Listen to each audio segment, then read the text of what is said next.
क्या आपको भी याद करने में मुश्किल होती है? क्या आपको भी चीजें याद नहीं होती? क्या आपकी भी मेमोरी उड़ जाती है मेरी तरह? तो इस वीडियो को एंड तक जरूर देखिए।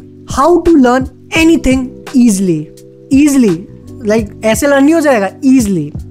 एक बहुत ही अमेरिकन बहन, एक बहुत ही फेमस अमेरिकन साइकोलॉजिस्ट थे, है मतलब जिंदा है अभी, और उनका नाम है एल्बर्ट बैंडूरा। और उन्होंने एक थ्योरी निकाली थी, सोशल लर्निंग थ्योरी, जिसमें वो बताते हैं कि एक ह्यूमन बीइंग कैसे आसपास चीजों को कंज्यूम करता है, कैसे लर्न कर सकता है। और उन्होंने जो थ्योरी बताई थी, हम क्लोजली ऑब्जर्व करें तो हम देखेंगे कि ये थ्योरी हम अपनी डे टू डे लाइफ में अप्लाई कर रहे हैं, कर चुके हैं या आगे भी करेंगे, बट हम इस थ्योरी के बारे में अवेयर नहीं होते हैं। और आज इसी थ्योरी के बारे में हम बात करेंगे, जिससे हम किसी भी कंसेप्ट को, छोटा बड़ा किसी भी कंसेप्ट को इजीली लर्न कर सकते हैं। तो चलिए शुरू करते हैं। तो पहला स्टेप आता है ऑब्जर्वेशन, ताड़ना नहीं, ऑब्जर्वेशन। अगर हम देखें कि बचपन से जो भी हम चीजें लर्न करते आए हैं, जो भी हम चीजें लर्न कर रहे हैं, उसका मेजॉरिटी ऑफ द पार्ट आता है हमारे ऑब्जर्वेशन से, जो हम ऑब्जर्व करते हैं।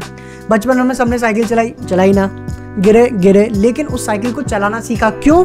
क्योंकि हमारे भैया और पापा ने भी वो साइकिल हमें चलाते हुए, हमने देखा उनको चलाते हुए, हमने देखा उनको देखा, मतलब देखा, ऑब्जर्व किया ना, तो ऑब्जर्व किया, तभी हमने साइकिल या जो भी वो व्हीकल जो भी सीखा। जब भी हम कैसियो पियानो कुछ भी बजाते हैं, हम किसी को ऑब्जर्व करते हैं, उससे सीखते हैं। लेकिन उसी ऑब्जर्वेशन में मैं अपने वर्बली नोट्स जोड़ दूं। अभी तुम मेरी वीडियो देख रहे हो जिसमें मैं कुछ नहीं कर रहा, लेकिन अगर उस वीडियो में अपना वॉइस जोड़ दूं तो तुम उस सोर्स को और इजीली गैदर कर सकते हो अपने माइंड में। इसका एग्जाम्पल जैसे बहुत सारे होते हैं, जैसे चीते की चाल, बाज की नजर और बाजीराव की तलवार पर संदेह नहीं करते। तो इसलिए हमें इजीली बॉलीवुड, हमें मीम्स के डायलॉग्स याद हो जाते हैं, क्योंकि एक तो वो ऑब्जर्व करते हैं और उसमें वो साउंड भी जोड़ते हैं, जिससे हमें इजीली हिंदुस्तानी भाव पता है ना, सबको गालियां पता है उसकी। क्यों? क्योंकि भाई वो बंदा पोर्ट्रे करते करते अपनी साउंड भी जोड़ता है, और उसका एक यूनिक स्टाइल भी है, जिससे हम उसका कंटेंट इजीली हमारे दिमाग में गैदर कर लेते हैं। लेकिन ऑब्जर्वेशन ही एक सोर्स नहीं है जिससे लर्निंग प्रोसेस कंप्लीट होता है। दूसरा स्टेप होता है जो 4 फर्दर स्टेप्स में और डिवाइडेड है, और अब हम उसकी बात करेंगे। तो उसमें पहला स्टेप होता है अटेंशन। भाई पढ़ते पढ़ते जब क्रश, एक्स, बॉयफ्रेंड, गर्लफ्रेंड ये सब दिमाग में चलता है ना, तो मस्त लग जाती है, पढ़ाई की लग जाती है, मानते हो नहीं मानते हो। लेकिन अगर हम यही देखते हैं कि जब हम किसी भी चीज़ को अपना अटेंशन दे रहे हैं, उसको अपना टाइम दे रहे हैं, और कुछ एलिमेंट्स आके हमारे स्ट्रक करते हैं माइंड में जो हमें डिस्ट्रैक्ट कर रहे हैं, तो तुम देखना कि हमारा क्वालिटी ऑफ वर्क डिक्रीज होता है, क्वालिटी ऑफ वर्क में गिरावट आती है, और क्वालिटी ऑफ वर्क में गिरावट आई तो रिजल्ट भी लग जाते हैं रिजल्ट के। तभी तो मेरी 60% आई, कभी तो वही इसको कट कर देंगे।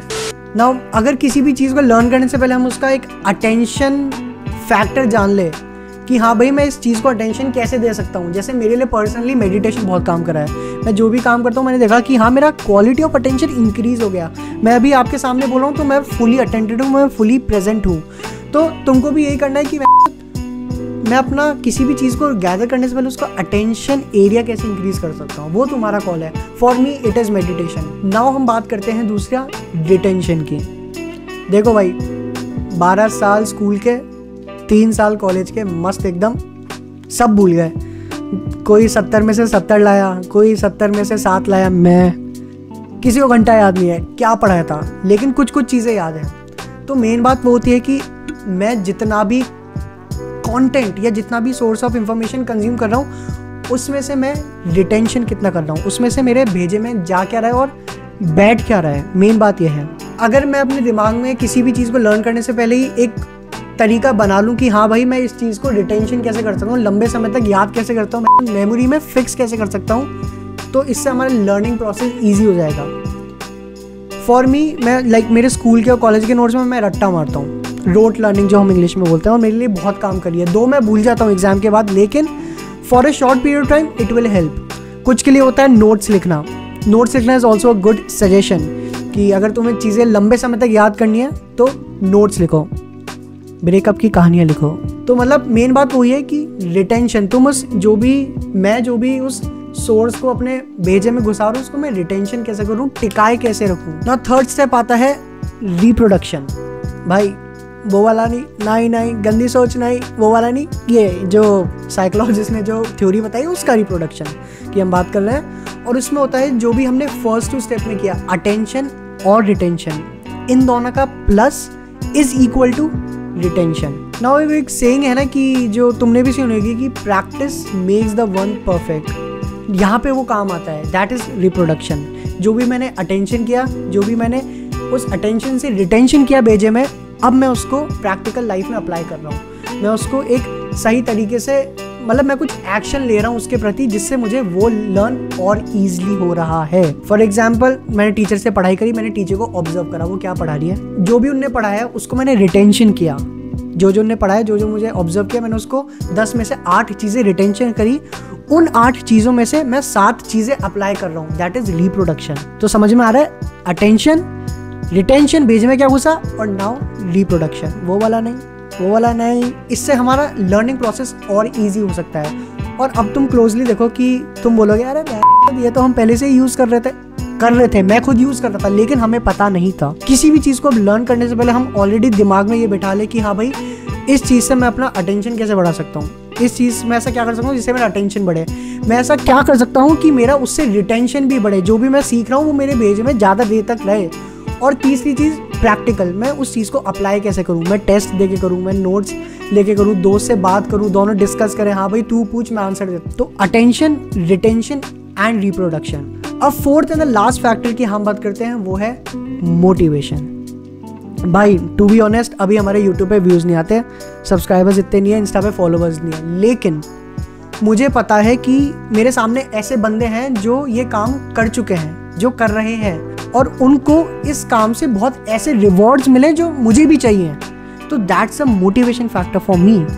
मैं ये नहीं देख सकता कि यार व्यूज़ नहीं आ रहे, यार आनंद भाई काम बंद करते हैं यार, मैं इस चीज़ को ऐसे नहीं देख सकता, क्योंकि मुझे पता है कि मैंने ये काम मैं करता गया तो मैं भी वही रिवॉर्ड लूँगा जो उनको मिले हैं। सेम विद यू, अगर तुम्हें कोई चीज़ लर्न नहीं हो रही कि यार कितने बड़े नोट्स हैं, लेकिन अगर तुम उसमें मोटिवेशन जुड़ाओ कि हाँ भाई अगर मैंने ये नोट्स लर्न करे तो मेरे इस पेपर में इतने मार्क्स आएंगे जो पहले नहीं आए थे, तो तुम देख रहे हो, तुम अपने आप को एक रिवॉर्ड कर रहे हो, तुम एक दिमाग में इमेज बना रहे हो कि हाँ भाई बंदे कर चुके हैं ये, और उनको वो फ्रूट्स मिले हैं इस काम के बाद, तो मैं क्यों नहीं कर सकता।